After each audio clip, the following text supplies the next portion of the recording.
It is out of Area 51 that the tape we are about to show you was supposedly smuggled.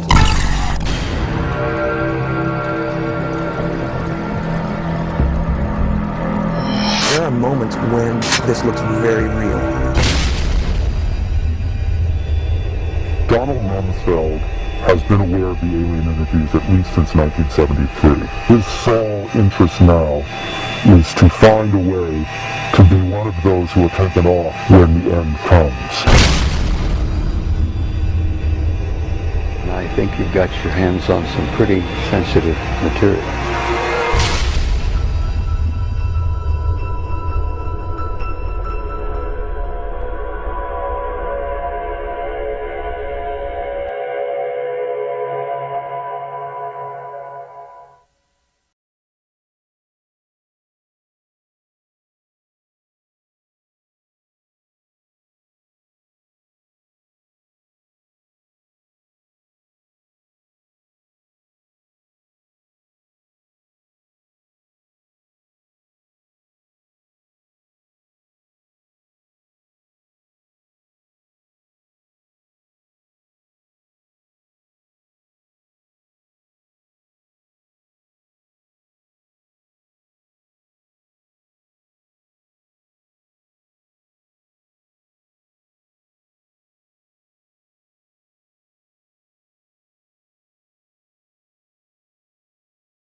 This goes out to all the skeptics, the narrow-minded people out there who think that everything in this policy is fake.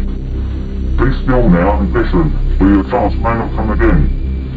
Do yourselves a favour and stop mocking the alien interview video. Don't just dismiss it as a silly hoax. I guarantee you will be amazed if you spend time studying the video as I have been doing for the last 18 months.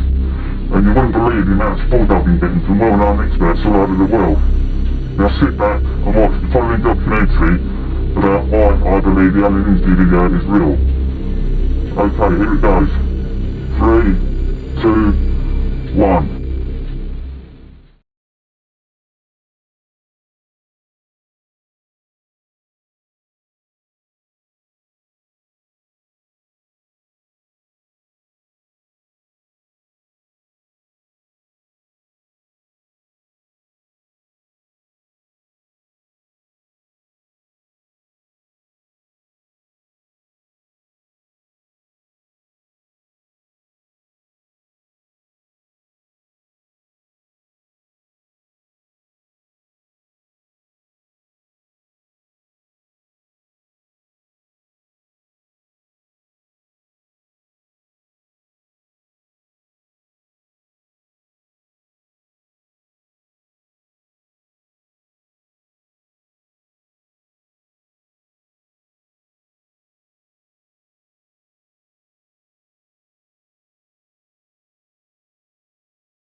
These are video screens up here, television, video monitors, and they're off at an angle. If this was shot using a video camera with lines on it, we would see moire patterns up there, and we don't see the moire patterns. So there's a probability that this was shot originally on film, possibly a film stock like 7252 or 7247, depending on the lighting. The idea that these images may have originated on film is in direct contradiction to Victor's statement that the interview was shot on video.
Another expert who was asked to examine the tape was Michael Hesseman, one of Europe's leading UFO researchers and author of the international bestseller Beyond Roswell.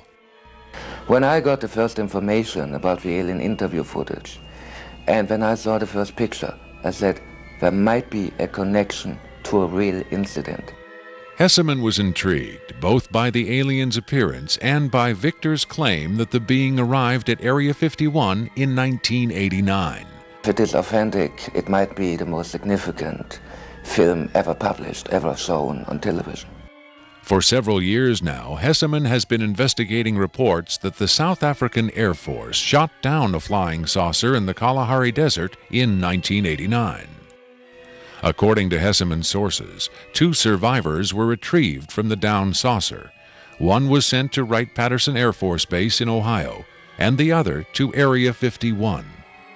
The extraterrestrial in Victor's tape bears a striking resemblance to descriptions of the Kalahari ET, and the timing of its appearance at Area 51 is consistent with the South African incident.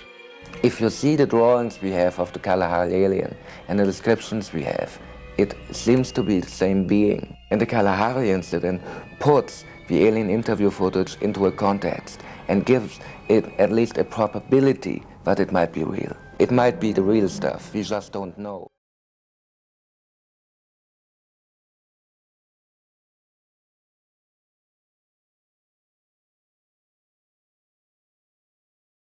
The UFO crash in the Kalahari Desert in 1989. One of the most documented cases of all time referred to a 60-foot wide spacecraft which was forced down on the border of South Africa. This craft impacted with the desert at high speed, causing a crater 450 feet in diameter and 36 feet deep. Official military documents reveal that the craft entered South African airspace at 1:45 p.m. on the 7th of May 1989 and was intercepted by 2 Mirage jet fighters. Because the craft failed to respond to communication, one of the fighters was ordered to attack the craft with an experimental laser cannon. This caused the craft to lose altitude and crash. After the craft was retrieved, it was removed to a secret Air Force base, and on arrival at this base, it was found a door had partially opened in the side of the craft. Hydraulic pumping gear was brought to the scene and the door was forced open.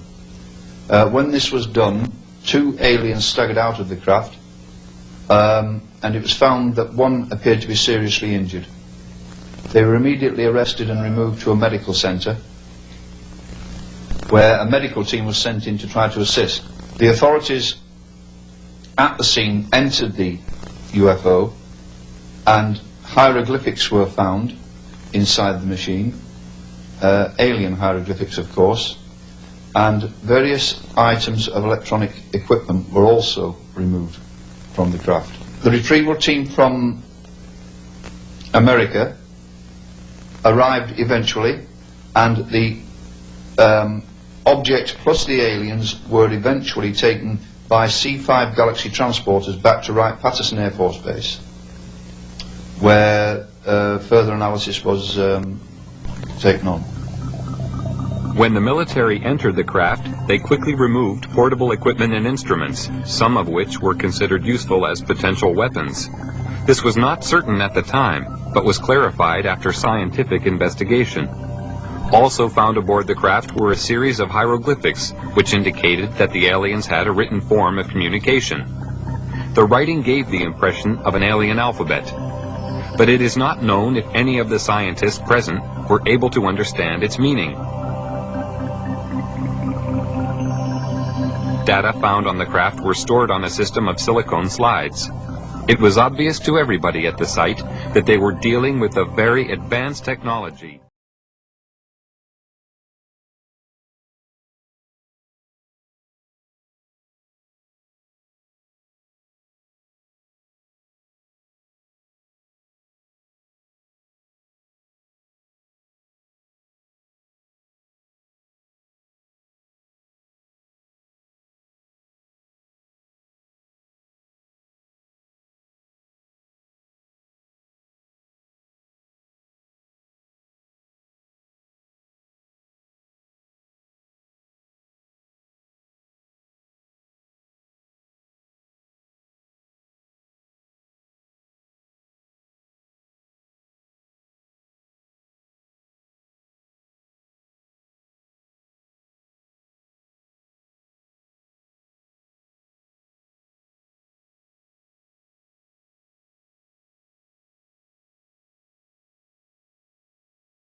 If you see the drawings we have of the Kalahari alien and the descriptions we have, it seems to be the same being. And the Kalahari incident puts the alien interview footage into a context.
That video, more so than the alien autopsy, more so than anything else, has not only stood the test of time, but nobody has come out to debunk it. Nobody has come out and said, "Oh, haha, it's a trick. I did it." We asked special effects people in Hollywood how much money would it take to fake something like this, and they were saying anywhere between $250,000 and $350,000, and we were thinking, really, and who has that kind of money to just put up some kind of fake like this? And the more that we learn, and I think it was Baker, I think it was Rick Baker. But he's the one that said, I can do better, and I have done better. And so my challenge to him was, okay, how much? What would it cost for you to do this? And he was the one that said, well, $250,000 to $350,000. And I'm like, really? Okay, so you got somebody that's so we come up with that kind of money. You're telling me that you could do this, and you're saying that somebody spent that kind of money to fake something like this, and yet take no credit for it whatsoever, release it to the public the way it is, and the way it came about also is that Victor tried to sell it to Fox after the alien autopsy, which he thought was bogus. He contacted Fox, and Fox said, no thanks, we're already in enough trouble. This was Bob Kevitt, by the way.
This is powerful because this is not a staged event. This is real. In the 1960s, Robert O. Dean served as an Army intelligence analyst at NATO headquarters in Europe, where he claims to have seen first-hand evidence of alien beings and their artifacts. Retired from the Army, he is now a highly regarded UFO researcher and analyst. Dean was asked to view the tape and offer his expert opinion. They're treating him like a piece of livestock, wiping his lips. Calling on his own first-hand experience for comparison, Robert Dean was stunned and moved by what he saw. That breaks my heart.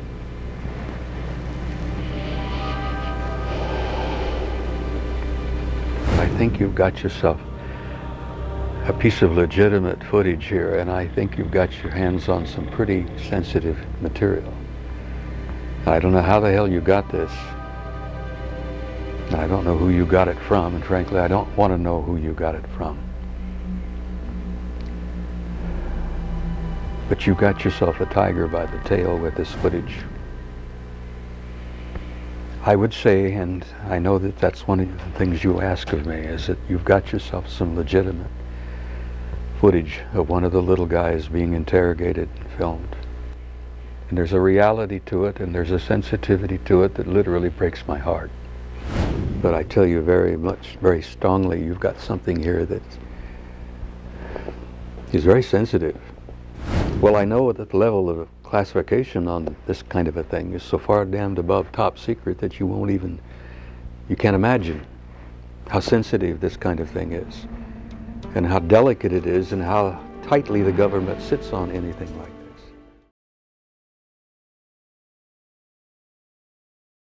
Can you describe for us what we're seeing? All right, we're looking at the interview suite at S4. It's kept dark for the comfort of the aliens. The figure who is just barely visible in the left foreground is the telepath, and behind the camera is a raked seating area for observers. Although in this case, I believe the only other person present was a military aide. The alien is seated behind a glass partition in a biocontainment area, which is maintained at biosafety level 2, the lowest designation. That's primarily for the protection of the aliens, not us. The theory is that if they were going to infect us with an alien bug, it would have happened 50 years ago. In fact, all the indications are the aliens eliminated microbial and viral life from their own ecosystem long ago. They aren't susceptible to our diseases directly, but it has been shown that microbes can reproduce and form colonies within their respiratory systems, which tends to exacerbate the debilities they seem to suffer anyway in our environment. In fact, you can see here the alien is beginning to flag. The interview was not going well.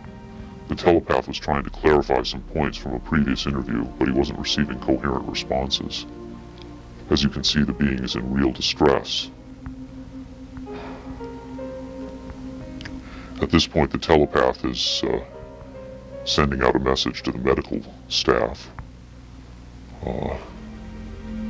He's trying to communicate with the alien, but he's getting no response.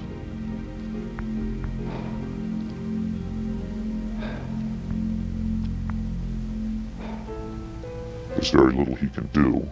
There's no direct connection between his space and the biocontainment area. That's the aide stepping in on the right. The medical staff should be there by now. They're slow in responding.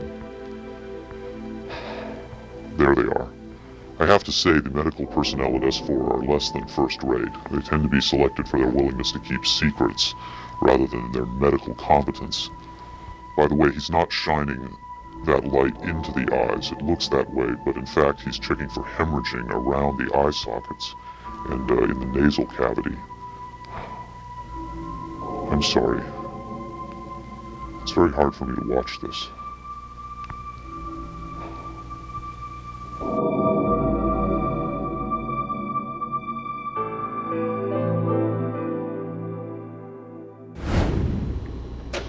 You're asking me if I think this is real? That have I finally seen a space alien?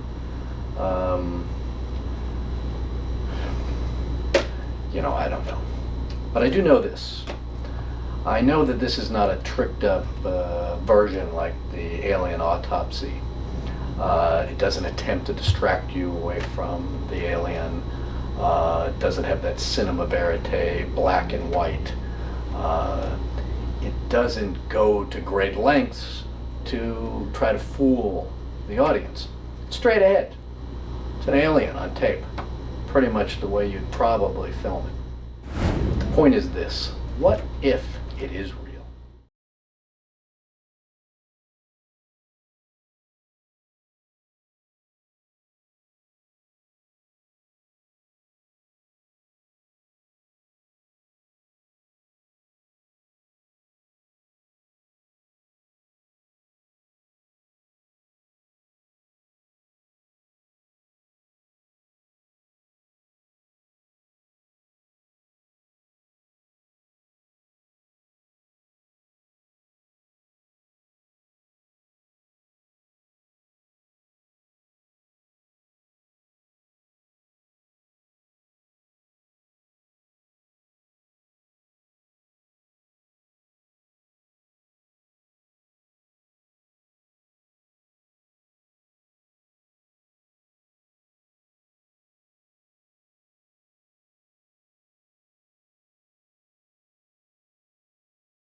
This is from a buddy of mine, Andy, who's from England.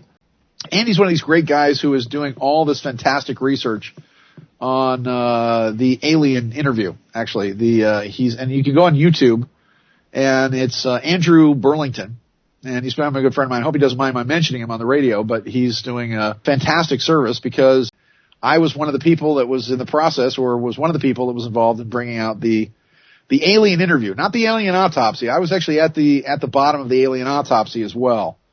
And I was involved with Ray Santilli and a guy named Victor Spielberg and what was going on with that. And I backed off from the Alien autopsy because I kept saying that there's things wrong with this.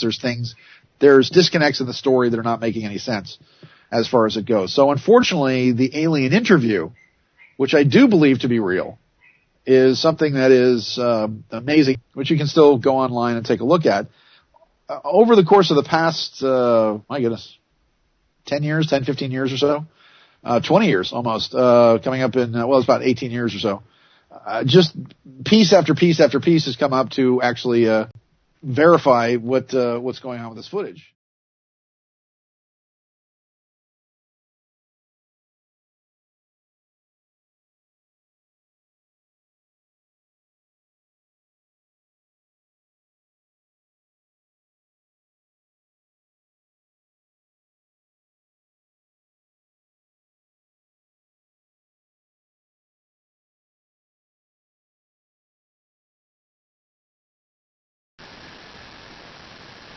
Hi Sean, I just wanted to say a big thank you to you for showing an interest in the Alien Interview channel and for mentioning my work on your fantastic show. It really is much appreciated. This video, in my opinion, was overlooked by the general public from the very beginning, and the more people that get to see it, the better. I always believed there was more to it than met the eye, and I think I found enough clues over the last 18 months to prove its authenticity. This is by far the longest project I've ever worked on in my life, but I have to say it's been worth every minute. Regarding the radio interview, well, I hope you've enjoyed watching this limited edition version of the Alien Interview analysis. This has been an exciting chapter of my life, and the UFO sightings I've been experiencing have convinced me even more that the video is genuine. This might sound crazy to some people, but in a way, it feels like I've been visited. If someone had told me 18 months ago that all this was going to happen, I would have laughed. I'm running low on disk space, so I'd like to wrap things up by saying thanks again for all the support you've given me these last few months. Best wishes to you and everyone at Revolution Radio. Bye for now.